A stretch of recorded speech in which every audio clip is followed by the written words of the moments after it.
Stanley decided to go to the meeting room to check on his co-workers. He never functioned well by himself and constantly... Is Stanley, without the bucket, really Stanley at all? No, no, surely not. Stanley clutched the bucket tightly to his chest and entered the door on his left.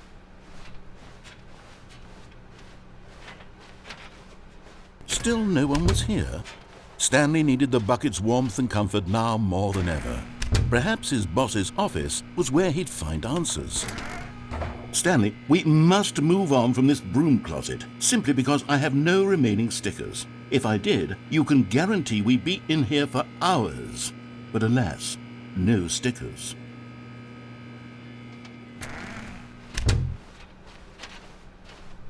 Coming to a staircase, Stanley and the bucket walked upstairs to the boss's office.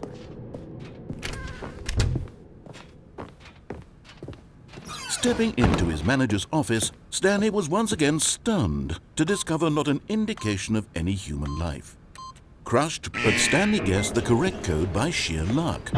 Was it that the bucket knew all along? Was the bucket guiding him? Yes, this is certainly the most logical explanation.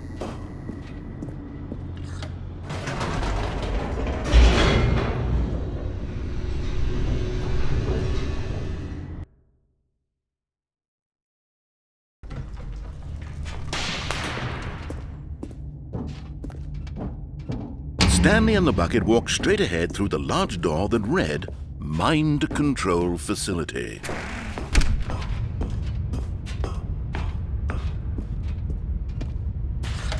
The lights rose on an enormous room packed with television screens. But just as Stanley was about to proceed further into the mind control facility, he tripped and fell over the railing and into the dark void below.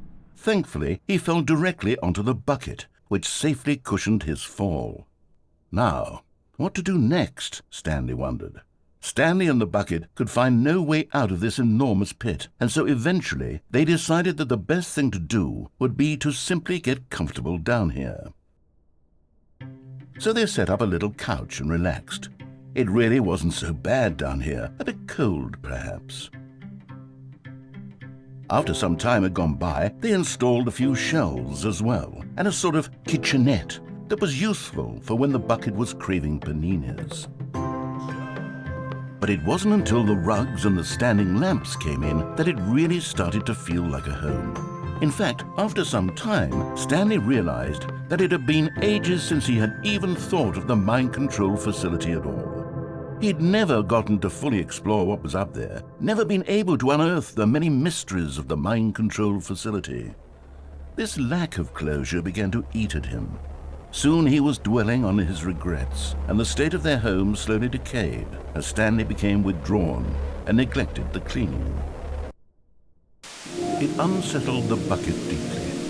Stanley wasn't usually like this. The bucket tried to reach out to him again and again, but to no avail.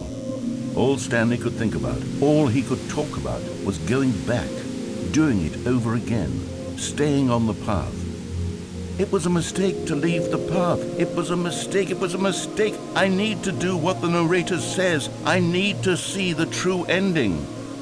This made no sense at all to the bucket, which was simply trying to live its life down here as comfortably as possible. Yet Stanley was unconsolable. This isn't an ending. This is just a hole in the ground.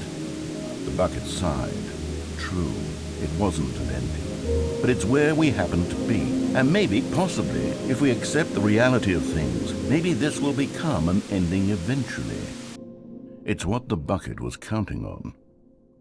The two of them waited for a very long time.